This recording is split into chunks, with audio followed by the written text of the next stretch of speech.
दर्द न जाने को, दर्द न जाने को, वही में तो प्रेम दीवाने मेरा। दर्द न जाने को, वही में तो प्रेम दीवाने मेरा। दर्द न जाने,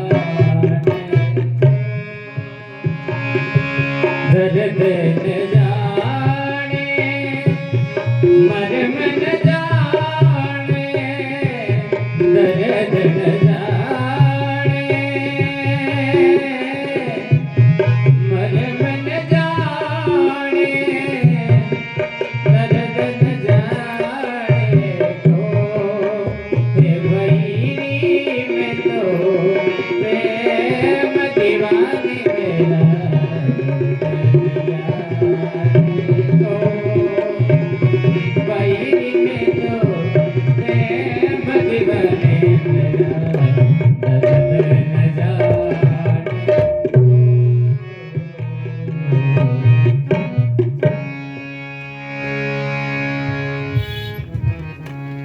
तो मीरा की तब पीर मिटेगी जब वैद सबरिया हो।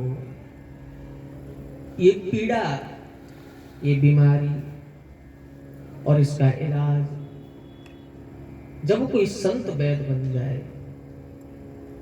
तो इलाज हो जाएगा। और इसका इलाज है, इसकी महाऔषधि नहीं केवल, इसकी महाऔषधि है भगवत कथा, सत्संग। किसी संत की शरण में जाकर के, किसी बुद्ध पुरुष की शरण में जाकर के घड़ी दो घड़ी सत्संग कर ले, बस धीरे धीरे धीरे धीरे इस बीमारी से मेरे भाई बहन इलाज हो जाता है। एक घड़ी आधी घड़ी, आदि में बुनियाद, तुलसी संगत साधु की कटे कोट अपराध।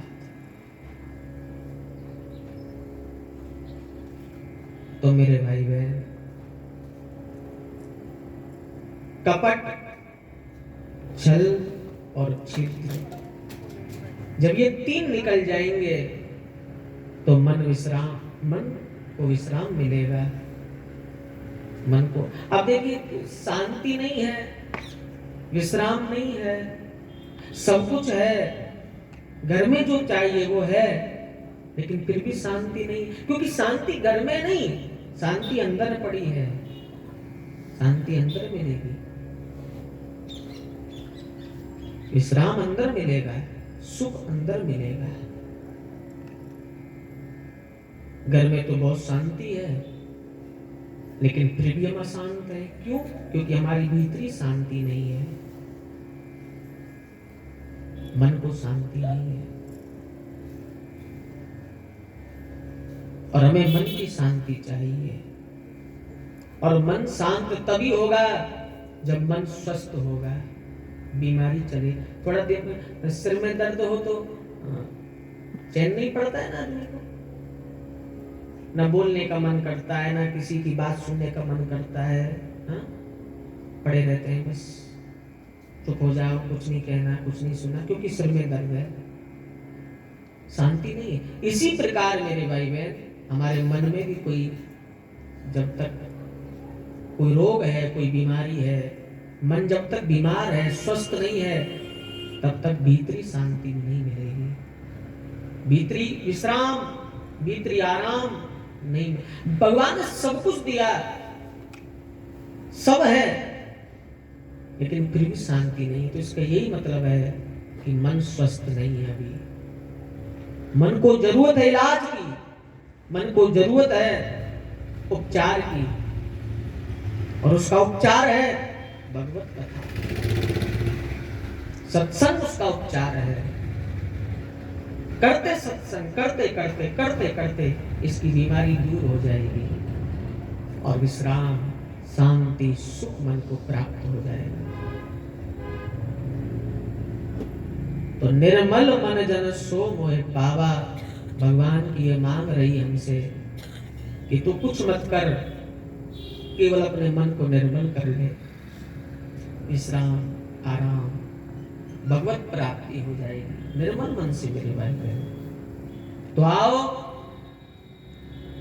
पवित्र पावन मास महीना चल रहा है, माघ का मास चल रहा है, भक्ति ज्ञान वैराग्य की त्रिवेणी यहाँ बहनी आई है बाबा के मंदिर में।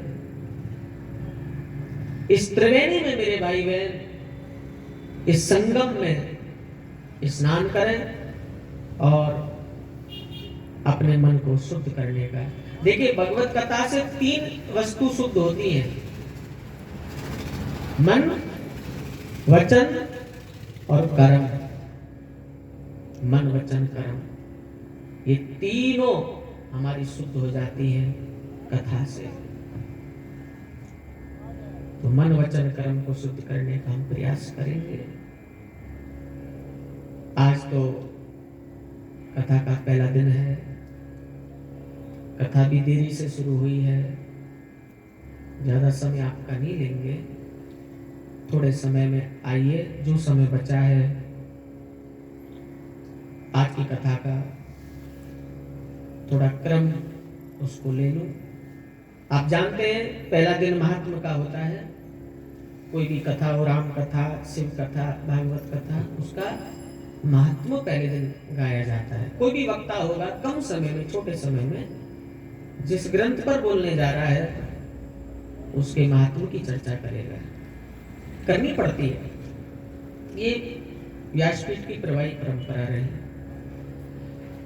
महात्मा का सीधा साधा मतलब है मेरे भाई बहन, ग्रंथ का परिचय देना, उसका परिचय बताना कि ये कथा क्या है।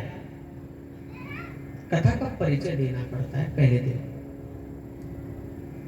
कथा का परिचय क्या है, ये कथा क्या है, कथा क्यों सुनी जाती है, कथा सुनने के बाद क्या होता है, क्या घटना घटती है, कथा श्रवण करने के बाद क्या मिलता है, कथा किसने किसको सुनाई, कहां सुनाई, ये सब महत्व कथा में सुनाई जाती है। तो आइए, जिस भूमि पर श्रीमद् भागवत कथा का आरंभ हुआ है, थोड़ी देर के लिए अपने मन को उस भूमि पर ले चले। नैमिषारण्य तीर्थ की भूमि है, चक्कर तीर्थ है नैमिषारण्य, और 1000 साल का वहां सत्संग सत्र चल रहा है, सौनकादिक 88,000 ऋषियों के द्वारा। श्री सूत जी महाराज व्यासपीठ पर सौनकादिक ऋषियों के मध्य में विराजमान है। सौनकादिक ऋषियों ने भगवान श्री सूत जी महाराज से प्रश्न किया, भगवान कोई ऐसी कथा है जो जगत के प्राणी का कल्याण कर दे, जन जन का कल्याण हो जाए, जिसको सुनने से भगवत प्राप्ति हो जाए। क्योंकि कलयुग आने वाला है और कलयुग में नाना प्रकार से जीव दुखी होगा। ऐसी कोई कथा, भगवत कथा जो मोक्ष देने वाली कथा हो। तब श्री सूत जी महाराज कहते हैं, कथा तो बहुत है, पुराण तो बहुत है, लेकिन मोक्ष देने वाली कथा, जीवन को धन्य करने वाली कोई कथा है तो वो है श्रीमद् भागवत महापुराण। और केवल ये कथा नहीं है, केवल ये कोई शास्त्र नहीं है, केवल पुराण नहीं है मेरे भाई बहन। श्रीमद् भागवत कथा स्वयं भगवान श्री कृष्ण का 92 स्वरूप है, कृष्ण की 92 मूर्ति है भागवत कथा। जब भगवान कृष्ण धरती लोक को छोड़ करके गोलोक धाम जाने लगे, तो चलते चलते उद्धव ने भगवान कृष्ण को पूछा, आप तो जा रहे हैं भगवान, लेकिन आप अपना स्वरूप कहां छोड़ के जा रहे हो? तो भगवान ने कहा, उद्धव, श्रीमद् भागवत कथा मेरा स्वरूप है। जहां भागवत विराजमान हो जाएगी ना उद्धव, वहां आप मुझे पाओगे। श्रीमद् भागवत कथा ही मेरा स्वरूप है, भगवान ऐसा कहते हैं। तो ये कोई केवल पुराण नहीं है, ये केवल कोई शास्त्र नहीं है, ये भगवान श्री कृष्ण का रूप है। श्री सूत जी महाराज कहते हैं, पवित्र पावन आओ, मैं इस कथा को तुम्हें श्रवण कराऊं।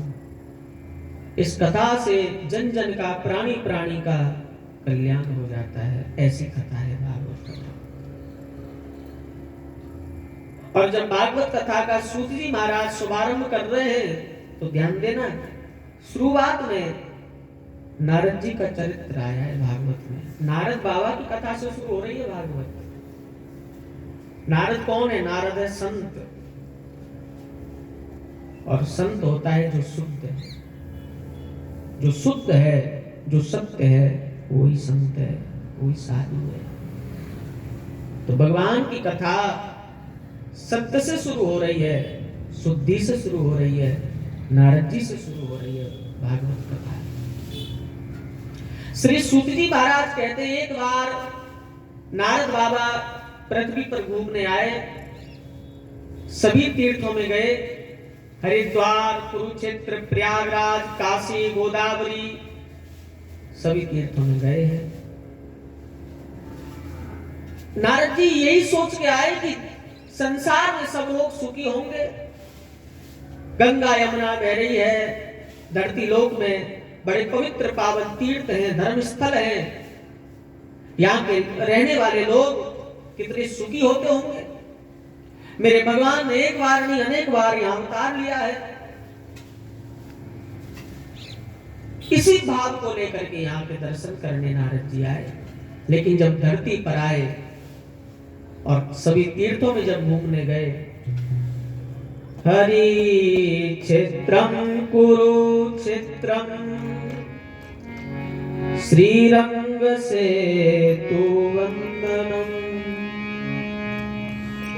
तीर्थेषु ब्रह्माणि स्थितः। श्री सूत जी महाराज कहते हैं, कुरुक्षेत्र, हरि क्षेत्र, गोदावरी, काशी, श्रीरंग, सेतुवंग, सब जगह नारद जी घूमने जाते हैं। लेकिन कहीं शांति ना मिली, कहीं विश्राम न मिला, कहीं आराम न मिला। और जब कहीं कोई शांति ना मिली, जगत दर्शन में दुखी हुए, तो नारद बाबा घूमते घूमते दुखी मन से बद्रीनाथ चले गए। बद्रीनाथ जाकर के देखा तो 4 सनकादिक ऋषि बैठे हैं, सनक, सनंदन, सनातन और सनत कुमार जिनका नाम है। उनके पास नारद जी पहुंचे। चारों सनकादिक महात्माओं ने नारद जी को पूछा, क्यों दुखी हो आप तो थोड़े कष्ट में लग रहे हो। नारद जी ने बता दिया कि मैंने दुनिया देखी, सब दुखी हैं, लेकिन क्या कहूं वृंदावन के दुख का। वृंदावन, हाँ, वृंदावन में क्या दुख देखा आपने? तो पूरी कथा बता दी। यमुना किनारे जब मैं वृंदावन की ओर बढ़ा आगे, तो मैंने देखा एक जवान स्त्री बैठी है, उसके पास 2 बुड्ढे पुरुष बेहोश पड़े हैं, अचेत। और वो युवती उनको जगा रही है, दोनों को, भाई जग जाओ, उठ जाओ, लेकिन वो नहीं जगते। बैठी बैठी रो रही है, जगाने का प्रयास कर रही है, लेकिन नहीं जग रही। मैं दूर से ये देख रहा था, नहीं रुका गया, तो मैं उस देवी के पास गया और उसने जब मुझे देखा तो वो देवी खड़ी हो गई। भो भो साधु चनम तिष्ठा मचिंतामपि नासाय दर्शनम तव लोकस्य सर्वथा गैरम परम।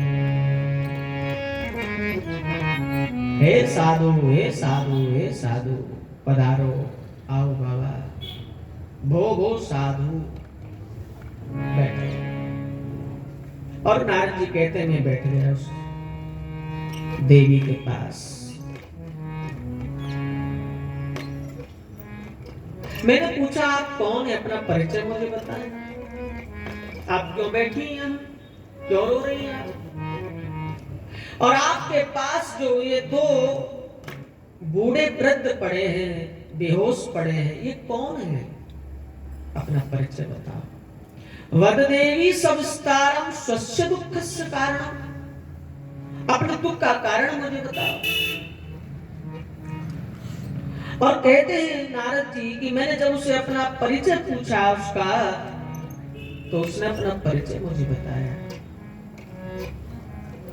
बाबा, मुझे पहचाना नहीं आपने? मेरा नाम भक्ति देवी है, मैं भक्ति हूं। और ये जो दो बेहोश पड़े हैं, अचेत पड़े हैं, ये कोई गैर नहीं है, ये मेरे दो पुत्र हैं। मैं इनकी मां हूं। एक का नाम ज्ञान है, दूसरे का नाम वैराग्य है।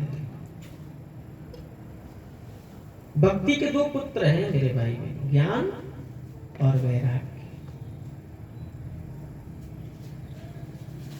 ये मेरे पुत्र हैं और मैं इनकी मां हूं।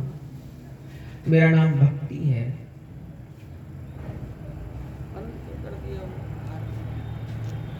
तो कहा कि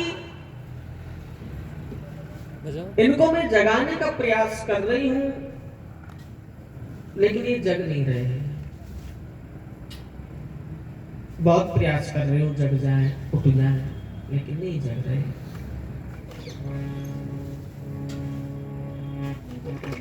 नारद जी ने कहा, देवी आप मां हैं और आपके ये बेटा है, दोनों पुत्र हैं। हाँ, मां जवान है, पुत्र बूढ़े हैं। और क्रम तो ये नहीं है, ये तो उल्टा है। मां बूढ़ी होनी चाहिए थी, पुत्र जवान होने चाहिए थे। लेकिन जिसको जवान होना चाहिए वो बूढ़ा है, जिसे बूढ़ा होना चाहिए वो युवान है। उल्टा है तो। नारद बाबा जिज्ञासु हो गए और पूछा कि मुझे ये घटना कैसे घटी, बताओ कैसे हुआ ये। भक्ति देवी ने अपनी पूरी कथा बता दी मेरे भाई बहन। उत्पन्ना त्रिविड़े साहम वृद्धिं कर्नाटके गता क्वचित क्वचित महाराष्ट्रे गुर्जरे जीर्णताम गता। वो भक्ति देवी कहती है मेरा जन्म द्रविड़ देश में हुआ, कर्नाटक प्रदेश में मैं जवान हुई, महाराष्ट्र में जब गई तो बहुत सम्मानित हूं, मुझे किया गया, बहुत सम्मान मिला। लेकिन जब मैं और मेरे पुत्र गुजरात में पहुंचे तो गुजरात में जाते ही वृद्ध हो गए हम तीनों। गुर्जरे जीर्णताम गतः, जीर्ण हो गए, बेहोश हो गए, बूढ़े हो गए, जर्जर होकर के धरती पर गिर पड़े तीनों। मैं भी बूढ़ी हो गई गुजरात में और मेरे दोनों पुत्र भी बूढ़े हो गए। तो देवी तुम तो अभी जवान हो, फिर जवान कैसे हुई? तो मुझे वहां महापुरुषों ने कहा तुम अपने दोनों पुत्रों को लेकर के वृंदावन चली जाओ, वहां सब ठीक हो जाएगा। बाबा मैं वृंदावन आ गई, वृंदावन में यमुना में स्नान किया और यमुना में स्नान करते मैं तो जवान हो गई, लेकिन मेरे दोनों पुत्र जो ज्ञान वैराग्य हैं ये नहीं हो रहे और ये बूढ़े पड़े हैं, देखो होश भी नहीं है, अचेत हैं। मैं तो जवान हो गई वृंदावन में आते ही, लेकिन मेरे दोनों पुत्र बूढ़े हैं। क्या कारण है मेरे भाई? में संत बताते हैं अपनी बोली में कि जिस भूमि में आप जाओगे उस भूमि की प्रधानता आपके मानसिकता पर टकोर करेगी मेरे भाई। आप ज्ञान की भूमि में जाओ तो हमारी मानसिकता पर ज्ञान आ जाएगा। आप वैराग्य की भूमि में जाओ तो अपने आप वैराग्य होने लगेगा, वैराग्य प्रदान हो जाएगा। आप त्याग की भूमि में जाओ तो मन में त्याग आ जाएगा, हमारी मानसिकता त्यागी हो जाएगी। और आप भक्ति की भूमि में जाओगे, प्रेम की भूमि में जाओगे तो अपने आप भक्ति हमारी मानसिकता पर आ जाएगी, बदल जाएगी। भक्ति वृंदावन में आकर के जवान हो गई। क्यों? क्योंकि वृंदावन की जो भूमि है, ब्रज भूमि जो है, ये तो भक्ति की भूमि है ना, ये ज्ञान की भूमि नहीं है। ब्रज वैराग्य की भूमि नहीं है। ब्रज में जाएं तो केवल और केवल भक्ति लेकर के जाएं। ब्रज में जाएं तो केवल प्रेम लेकर के जाएं। उद्धव गया था ज्ञान लेकर के गोपियों को समझाने, क्या पाया? लौटा और ऐसे नहीं लौटा, ज्ञानी ज्ञान छोड़ करके प्रेमी हो गया, प्रेमी बन करके लौटा है उद्धव। जैसी भूमि में जाएंगे उस भूमि का प्रताप हमारी मानसिकता पर आ जाता है। वहां ज्ञान की भूमि नहीं है वृंदावन। ज्ञान तो आज भी बूढ़ा पड़ा है वृंदावन में। वृंदावन में वैराग्य की कोई प्रधानता नहीं है। वैराग्य तो आज भी वृंदावन में बूढ़ा पड़ा है। वृंदावन में तो एक ही महिमा है और वो है भक्ति की महिमा, प्रेम की महिमा। प्रेम माने राधा, प्रेम माने भक्ति, प्रेम माने किशोरी, प्रेम माने कृष्ण गोविंद। ये तो प्रेम की भूमि है वृंदावन भूमि, प्रेम नगरी है। वहां तो कोई प्रेम से जाए तो ही कुछ पा सकता है। 3 भाव लेकर के यदि ब्रज में जाए तो किशोरी की कृपा की कुछ झलक पा सकता है। संत कहते हैं सहचरी भाव, मंजरी भाव और किंकरी भाव, ये 3 भाव लेकर के कोई ब्रज जाए तो मेरे भाई बहन किशोरी की कृपा की कुछ बूंद हमें मिल सकती है। ब्रज भूमि तो प्रेम की भूमि है, गोविंद की भूमि, राधे की भूमि है। तो भक्ति आज भी जवान है वृंदावन में। आप जाओगे तो आपको भक्ति जवान मिलेगी। जवान का मतलब आज भी भक्ति की प्रधानता है, किशोरी के चरण की प्रधानता है। ज्ञान वैराग्य नहीं है ब्रज में, ब्रज में तो प्रेम है। बस कोई प्रेम से जाए तो ही पा सकता है। नारद बाबा को पूरी कथा बता दी। मेरे पुत्रों को जगा दो, आप तो संत हैं, आपकी तो परमात्मा भी मानता है, जगा दो। सनकादिक महात्माओं को पूरी कथा सुनाते हैं। नारद जी कहते मैं ज्ञान वैराग्य को जगाने का प्रयास करता हूं, लेकिन मेरे जगाने से नहीं जग रहे, बेहोश पड़े थे। आकाशवाणी हुई, कोई सत्कर्म करना पड़ेगा नारद, तभी इनको जगाया जा सकता है। और ये सत्कर्म केवल संत ही बता सकते हैं कौन सत्कर्म करना पड़ेगा। तुम संतों से मिलो जाकर के। तो मैं, नारद जी कहते हैं, आपके पास आया हूं ये सनकादिक महात्माओं, बताओ कौन सा सत्कर्म करना पड़ेगा भक्ति के दोनों पुत्र ज्ञान वैराग्य को जगाने के लिए।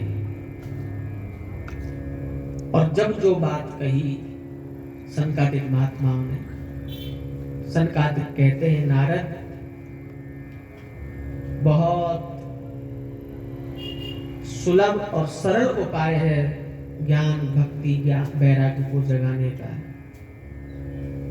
और वो है श्रीमद् भागवत कथा। एक बार तुम भागवत कथा सुना दो, भक्ति के दोनों पुत्र ज्ञान वैराग्य जग जाएंगे। नारद जी ने कहा कि मैंने बहुत कथा सुनाई, गीता सुनाई, उपनिषद सुनाए, शास्त्र सुनाए, वेद सुनाए, पुराण सुनाए, उनसे कुछ नहीं हुआ तो केवल भागवत जी से बोले हाँ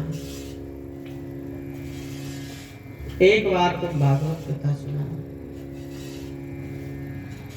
पुराण शास्त्रों से जो बात नहीं बनी वो भागवत कथा से हो जाएगी घटना, क्योंकि श्रीमद् भागवत कथा सभी शास्त्रों का सभी पुराणों का सार है। भागवत कथा सुना, भक्ति के दोनों पुत्र ज्ञान वैराग्य छोटे छोटे बच्चे हो जाएंगे भागवत कथा सुन करके। उपाय मिल गया। नारद बाबा ने पूछा फिर कथा कहां हो रही है, कहां सुनने को मिलेगी? सनकादिक महात्मा ने कहा हरिद्वार आनंद नाम के तट पर मां गंगा के किनारे श्रीमद् भागवत कथा हम सुनाएंगे। भक्ति को कहना अपने पुत्रों को लेकर के हरिद्वार कथा सुनने आए। सनकादिक महात्मा हरिद्वार आ गए। गंगा का तट है, आनंद नाम का घाट है। चारों भाइयों ने, सनकादिक महात्माओं ने कथा शुरू कर दी, सब सुन रहे हैं। नारद जी महाराज वृंदावन में गए, भक्ति को कहा अपने पुत्रों को लेकर के चलो हरिद्वार। सनकादिक महात्माओं के मुख से कथा सुनो देवी, तुम्हारे पुत्र ठीक हो जाएंगे।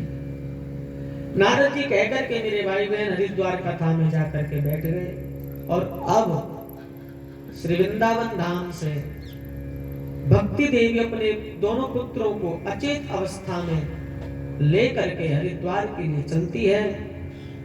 हरिद्वार की यात्रा करती है भक्ति देवी, और भगवान का नाम संकीर्तन आश्रय करते हुए भक्ति देवी चली है वृंदावन से हरिद्वार के लिए। आइए हम भी भक्ति के साथ भगवान नाम संकीर्तन करते हुए थोड़ी देर के लिए अपने मन को हरिद्वार की भूमि की तरफ ले चलें। हरि बोल।